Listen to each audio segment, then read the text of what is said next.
Greetings to you, wonderful viewers of RGTV. This is Berry Mirabe Bimi. We are beaming live in the city of Douala. With me here, we have a beautiful, dynamic, and wonderful lady who has been so influential in this city and in her denomination. We want to find out about her name and so many things about her. Good evening, sister. Good evening, sister. You're welcome. Thank you. Please, can you introduce yourself to our viewers? My name is Jean Dalen. I am from Douala. I am a Douala, and I persevere in the Fugosu mission of Kolminta. Wow, you're welcome on RGTV Media House. Thank you. So what role do you play in church, or what role do you play in your denomination? Okay, in my denomination, by the grace of God, I play a lot of roles. I am the youth ministry president, I am the choir president, and I am an interpreter by calling. Wow, that's great. She is an interpreter. She is a youth leader, or let me say the youth president, and also doubles as the choir leader. I think that one is really wonderful. There is a lot in the inside of her. And looking at your size, most of the times people look at things physically, because looking at you physically, one cannot really think that you carry these capabilities in the inside of you, or you are able to play the role which you just listed. So don't you feel intimidated? How do you feel with this size to be able to lead people? I believe in that denomination there must be people who are older than you, maybe in size, in age, and let me say in other ways. How do you feel with your age and your size, leading people who are older than you? Don't you feel intimidated? Most of the times it's not really easy, but I really thank God that called me to those ministries, because He has been giving me provision. He has been helping me, and He also gave me advisor, counselors. So it's not really easy. It's not easy at all, to lead elderly people when you're small.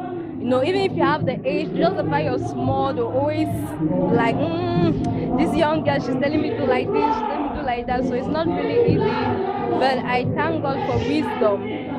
I thank God for wisdom, and the strategy I use, that most of the time I like to delegate. I don't always put myself on the in front so that others will not feel frustrated.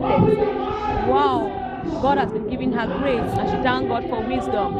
To add to it, because leading people, but what do you see leadership to be? To you, how can you define leadership as a leader? What is leadership all about? Okay, as a leader, as a Christian leader, not as a leader. As a Christian leader, leadership is the ability to influence. Meanwhile, in the world, leadership is more like you dictate. You say, do like this. It's just like autocracy. Meanwhile, as a Christian leader, you should be able to influence people. You should be able to lead by example. I can say I lead by example. I try as much as possible to reflect what I expect others to do. Like if I rebuke a youth, I should not be found doing what that youth, that which I'm rebuking the youth for. So I would say leadership is the ability to influence, and the best way to influence is to live what you want others to copy, is to be an example. That's how I see leadership. Wow, that's great. She said something so powerful. Leadership is the ability to influence. And she's not just there to influence people, but she is doing it as an example. She is a role model to the people whom she is leading. Are you a leader out there? We want to encourage you that leadership is not just by words, but the ability to emulate, the ability to be able to do what you teach others. Thank you so much for talking with us. I believe leading people like that, there are a lot of challenges that you encounter or you go through. Can you share with our viewers or with other leaders there some of the challenges that you experience while leading these people? One of the challenges of a leader is that most of the time some people, they'll be like, they believe they are more spiritual like you, more than you. And if they believe they're more spiritual than you, they'll be like that. They weren't supposed to have that position, anointing. The day why you give this person the one leading me? Yes. When I see myself being more than her, older than her. How come she's the one leading me? So there's always that conflict of I have anointing. And another conflict is that is actually the age. If you tell that you rebuke an elderly person, no matter how you try to make it polite or respectful, just because you're younger, they always see it as a disrespect. So I can see those are the two major challenges I have now with the people, that's with the youth.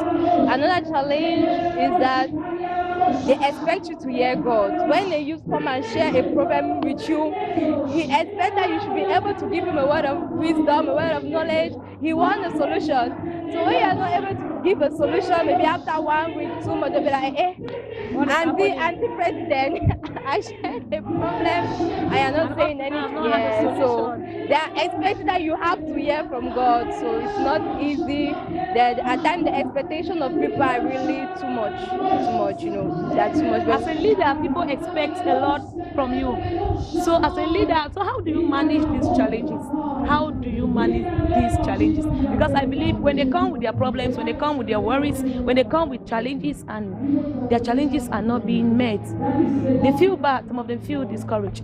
So how do you manage some of these challenges? The first thing I always do is that at the moment I pray.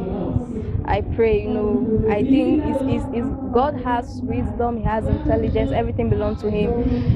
And everything being equal, in situations where I feel that okay, it's too heavy for me to